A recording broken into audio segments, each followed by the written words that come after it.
Good morning friends.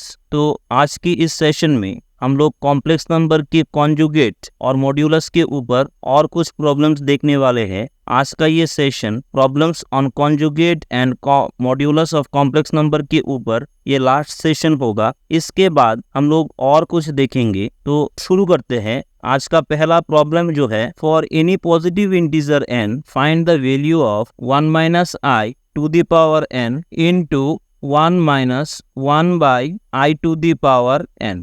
तो शुरू करते हैं। पहले z दिया गया है 1 minus i to the power n 1 minus 1 by i to the whole to the power n। तो इसे हम लोग एक साथ लिख सकते हैं 1 minus i 1 minus 1 by i whole to the power n, ऐसा। तो अब इसे मल्टीप्लाई कर दे तो ये आ जाएगा 1 माइनस 1 बाई आई, यहाँ पर माइनस आई और plus i into 1 by i whole to the power n। अब 1 और ये आई कैंसिल हो जाएगा और यह हो जाएगा 1। हम लोग जानते हैं कि माइनस 1 बाई आई को हम लोग अगर आई से मल्टीप्लाई कर दे बोथ साइड तो यहाँ पर आई स्क्वायर हो जाएगा और आई स्क्वायर की वैल्यू है -1 और आगे एक माइनस है तो माइनस माइनस प्लस हो जाएगा ओनली आई। तो यहाँ पर हम लोग माइनस 1 बाई आई को आई लिख सकते हैं और यहाँ पर माइनस आई तो है ही whole to the power n। तो आई कैंसिल हो जाएगा, ओनली रहेगा 2 टू दी पावर n। तो यही होगा रिक्वायर्ड आंसर। अब नेक्स्ट प्रॉब्लम देख लेते हैं। If 1 plus i to the power into z equals to 1 minus i into z bar हो, then show that z equals to minus iota to the iota into z bar की equal होगा। तो पहले लिख लेते हैं 1 plus i to the power z जो given दिया गया है 1 माइनस आई जेड बार। अब z by z bar cross multiply कर ली तो यहाँ से आएगा, नीचे आएगा 1 प्लस आई और ऊपर आएगा 1 माइनस आई। तो अब इसको कॉन्जुगेट से मल्टीप्लाई कर दे तो यहाँ से आ जाएगा 1 माइनस आई और ऊपर आ जाएगा 1 माइनस आई। तो यहाँ से आ जाएगा 1 माइनस आई इसका होल स्क्वायर और नीचे आ जाएगा 1 स्क्वायर प्लस यहाँ से भी 1 स्क्वायर। तो इसको तोड़े तो 1 माइनस 2 आई प्लस आई स्क्वायर मतलब -1 बाई यहाँ से आ जाएगा 2। तो ये 1 कैंसिल हो जाएगा और यहाँ से आ जाएगा z by z bar equals to minus 2 i by 2। तो 2 कैंसिल हो जाएगा तो यहाँ से आ जाएगा z equals to minus i into z bar और ऐसे ये प्रूव हो जाता है। अब 3 नंबर प्रॉब्लम देख लेते हैं। If z minus 1 by z plus 1 is purely imaginary number such as z not equal to -1, then find the value of modulus z। इसका वैल्यू कैसे आएगा? तो यहाँ से गिवन दिया गया है z minus 1 by z plus 1 एक प्योरली इमेजिनरी नंबर है, मतलब आयोटा के साथ कोई एक कांस्टेंट हम लोग लिख सकते हैं। Such as k belongs to एक रियल नंबर के सीरीज से हम कोई एक नंबर चूज कर लेते। अब इसे मल्टीप्लाई करें तो z minus 1 equal to k i रहेगा और यहाँ से k z प्लस 1। तो z माइनस 1 और यहाँ से हो जाएगा i k z plus i k। अब यहाँ से लिख सकते हैं z minus i k z equals to 1 को राइट हैंड साइड ले ले तो 1 प्लस आई के। अब यहाँ से z को कॉमन ले ले तो 1 माइनस आई के और यहाँ से 1 प्लस आई के।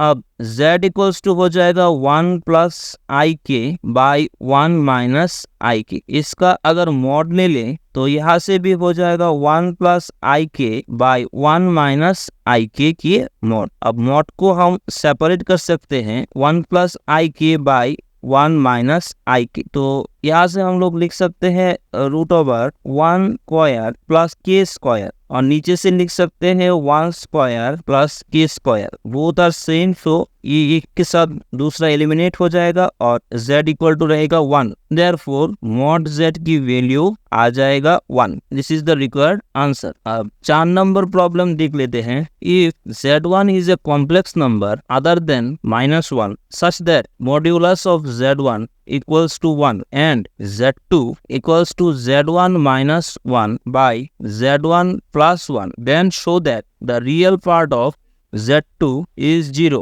मतलब बोला गया है Z1 -1 के अलावा कोई एक कॉम्प्लेक्स नंबर है, -1 एक रियल नंबर है, -1 को कॉम्प्लेक्स हम लोग -1 + 0i ऐसे भी इसको हम कॉम्प्लेक्स नंबर बना सकते हैं। कोई भी एक नंबर को हम लोग कॉम्प्लेक्स नंबर बना सकते हैं। तो -1 के अलावा कोई एक कॉम्प्लेक्स नंबर है such that modulus of Z1 1 होगा और Z2 ये दिया गया है। तो हम लोगों को प्रूफ शो करना है कि रियल पार्ट ऑफ Z2 का जो रियल पार्ट आएगा, Z2 भी तो एक कॉम्प्लेक्स नंबर आएगा, तो उसका जो रियल पार्ट आएगा ये 0 के बराबर हो जाएगा, मतलब Z2 एक प्योरली इमेजिनरी नंबर हो जाएगा। तो लेट चूज कर लेते हैं Z1 = x1 + i(y1) एक कॉम्प्लेक्स नंबर है जहाँ से x1 और x2 > 0 होगा और x1 y1 एक रियल नंबर की सीरीज से लिया गया। तो Z2 को हम लोग यहाँ पर दिया गया है Z1 - 1 by Z1 + 1। तो इसे अगर हम लिखे x1 + i(y1) - 1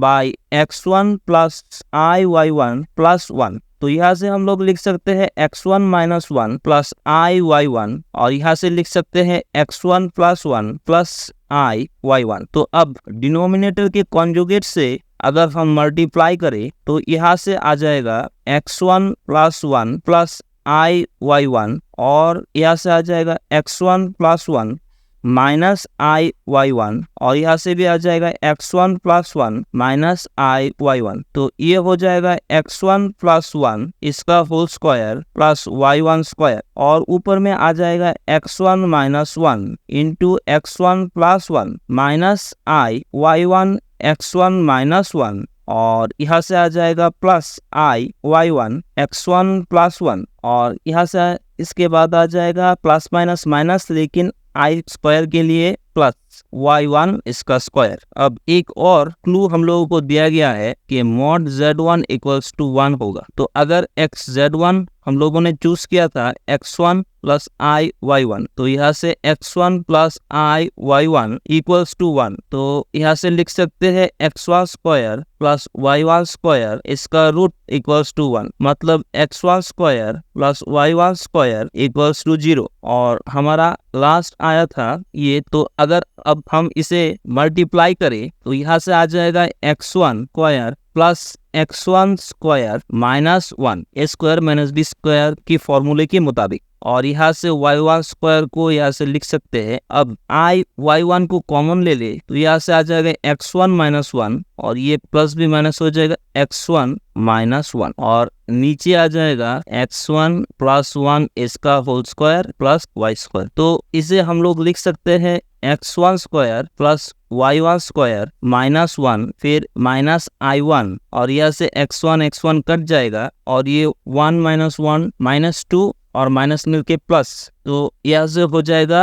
+2iy by i(y1) by x + 1 इसका स्क्वायर + y1 इसका स्क्वायर। अब x² + y² की वैल्यू हम लोग यहाँ से देखे हैं कि x² + y² की वैल्यू यहाँ से 1 आ जाएगा, तो यहाँ पर पुट कर दे तो 1 - 1 + 2iy1 बाई x1 + 1 इसका स्क्वायर + y1²। तो 1 1 कैंसिल हो जाएगा, ओनली रहेगा i 2y1 बाई x1 + 1 का स्क्वायर + y1 का स्क्वायर। तो यहाँ से आप लोग देख सकते हैं कि रियल पार्ट ऑफ Z2 जो है वो 0 के समान आ गया, क्योंकि यहाँ पर रियल पार्ट कोई है ही नहीं। तो ऐसे करके ये प्रूफ हो जाता है।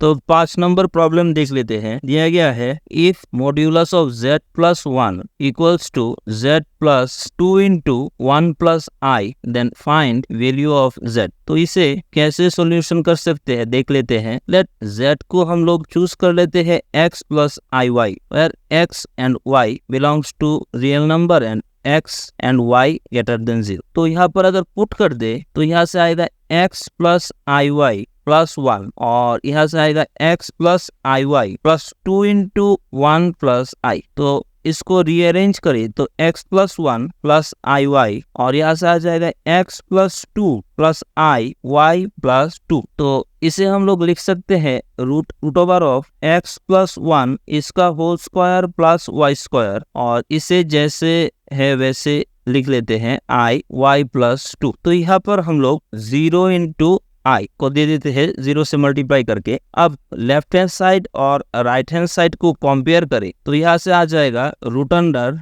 x प्लस 1 इसका स्क्वायर प्लस y स्क्वायर, ये x प्लस 2 के बराबर है और y प्लस 2 जो है ये 0 के बराबर है। यहाँ से y का वैल्यू हम लोगों को -2 मिल गया। अब इसे अगर 1 में पुट कर दे तो यहाँ से आ जाएगा x प्लस 1 इसका होल स्क्वायर -2 का स्क्वायर हो जाएगा 4 और यहाँ से आ जाएगा x प्लस 2। अब स्क्वायर रूट को हम लोग एलिमिनेट करें तो x plus 1 whole square plus 4 और यहाँ से आ जाएगा x प्लस 2 इसका होल स्क्वायर। अब x प्लस 2 के स्क्वायर को लिख सकते हैं x square plus 4x plus 4 और यहाँ से हो जाएगा x plus 1 whole square plus 4। x plus 1 को लिख सकते हैं x square plus 2x plus 1 और है 4। तो x स्क्वायर कैंसिल हो जाएगा, 4x से 2x चला जाए तो 2x, यहाँ पर 4 प्लस 3 5 और 5 माइनस 4 हो जाएगा तो x की वैल्यू आ जाएगा हाफ और y का वैल्यू था -2 और y था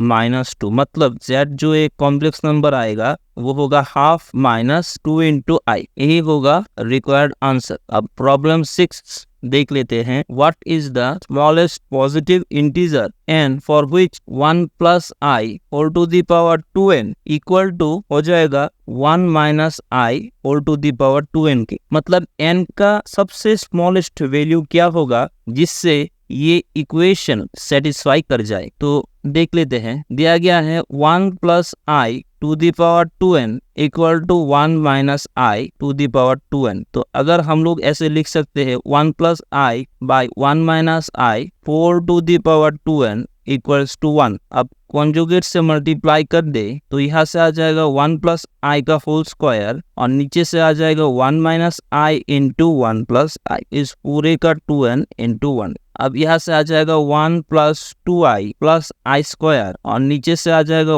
1 square plus 1 square to the power 2n equal to 1। अब यहाँ से आई स्क्वायर के वैल्यू हो जाएगा -1 और 2i और यहाँ से हो जाएगा 2 और to the power 2n equal to 1। अब यहाँ से 1 और 1 कैंसिल हो जाएगा तो 2i बाई 2 और to the power 2n equal to 1। तो 2 कैंसिल हो जाएगा, i to the power 2n equals to 1। और हम लोग यहाँ से जानते हैं कि i की पावर सबसे स्मॉलेस्ट 4 होता है जिसके लिए ये 1 आ जाएगा। तो यहाँ से हम लोग लिख सकते हैं i to the power 2n और 1 को i टू दी पावर 4, मतलब यहाँ से i to the power 2n equal to i to the power 4। तो अगर पावर को कंपेयर करें 2n इक्वल टू 4 तो n इक्वल टू हो जाएगा 2, मतलब n की सबसे स्मॉलेस्ट वैल्यू आ जाएगा 2, जिसके लिए ये जो इक्वेशन है ये सेटिस्फाई करेगा। अब 7 नंबर प्रॉब्लम देख लेते हैं। If z1 z2 z3 are complex numbers such that z1 modulus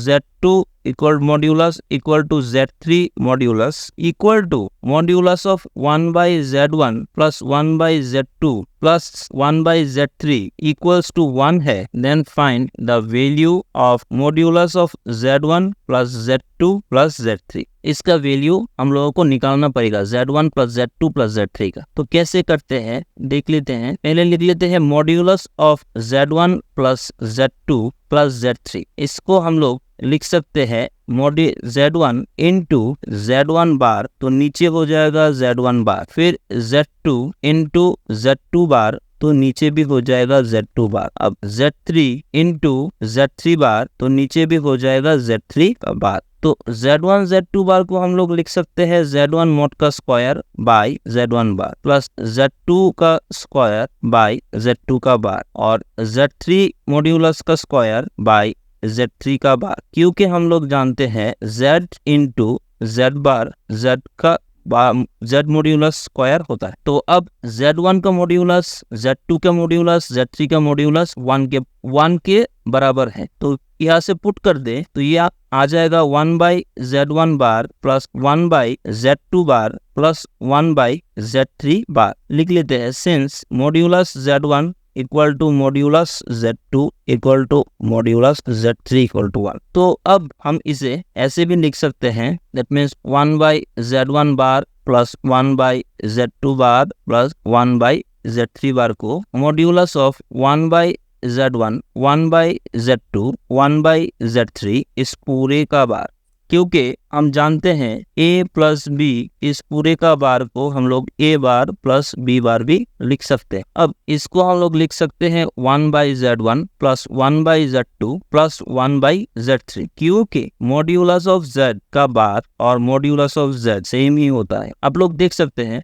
z बार अगर हम ले ले तो अगर z x plus i y है तो z बार हो जाएगा x minus i y. In both cases अगर हम मॉड्यूलस करें तो यहाँ से x square plus y square और यहाँ से z बार का मॉड्यूलस जो होगा वो z बार स्क्वायर का मॉड्यूलस, ये भी पूरा x square plus minus y square मतलब x square plus y square ही आएगा। तो इसे इसलिए हम लोग बोल सकते हैं z मॉड्यूलस का बार और मॉड्यूलस z सेम ही होगा। तो अब यहाँ से दिया गया था कि इस पूरे का वैल्यू भी 1 ही है, तो अगर हम पुट कर दे तो यहाँ से 1 आ जाएगा। तो हम लोगों ने चूज किया था ये z1 plus z2 plus z3 का मॉड। आफ्टर कैलकुलेशन हम लोगों ने देखा इसका वैल्यू 1, तो यही होगा रिक्वायर्ड आंसर। अब आज का लास्ट प्रॉब्लम हम लोग डिस्कस करेंगे। लास्ट प्रॉब्लम है find the number of solutions of z square plus mod z इसका स्क्वायर। तो इस जो इक्वेशन दिया गया है इसका कितना सॉल्यूशन आएगा, इसे हम लोगों को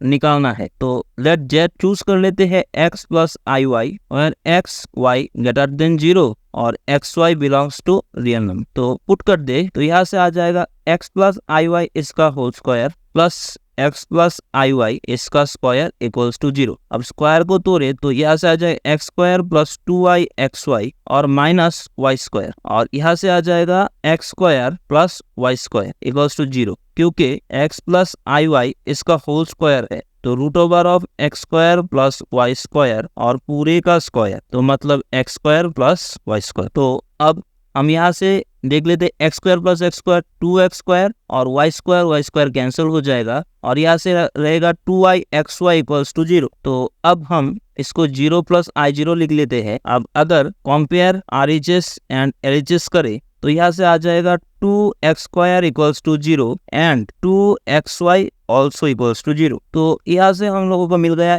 x इक्वल्स टू 0। अब तो यहाँ पे पुट कर दे तो यहाँ से मिल गया x y इक्वल्स टू 0। अब अगर x का वैल्यू 0 है तो y रियल नंबर में कोई एक नंबर भी हम लोग ले सकते हैं। y की वैल्यू रियल नंबर से कोई भी एक नंबर अगर हम ले ले और उस रियल नंबर को सपोज के रियल नंबर से कोई एक नंबर ले लेते हैं और k के साथ अगर x का जो वैल्यू निकल के आया 0 इसको गुना करे तो अल्टीमेट रिजल्टेंट वैल्यू 0 ही आएगा जो ये इक्वेशन को सेटिस्फाई करेगा। तो हम लोग बोल सकते हैं z equals to 0 plus i y और y रियल नंबर्स में से कोई भी एक नंबर, तो मतलब z का जो वैल्यू आएगा वो इनफाइनाइटली मेनी वैल्यूज आएगा। तो इसके साथ ही हम लोग आज का सेशन कंक्लूड करते हैं। अगर वीडियो अच्छा लगे तो सब्सक्राइब कर सकते हैं। Thank you.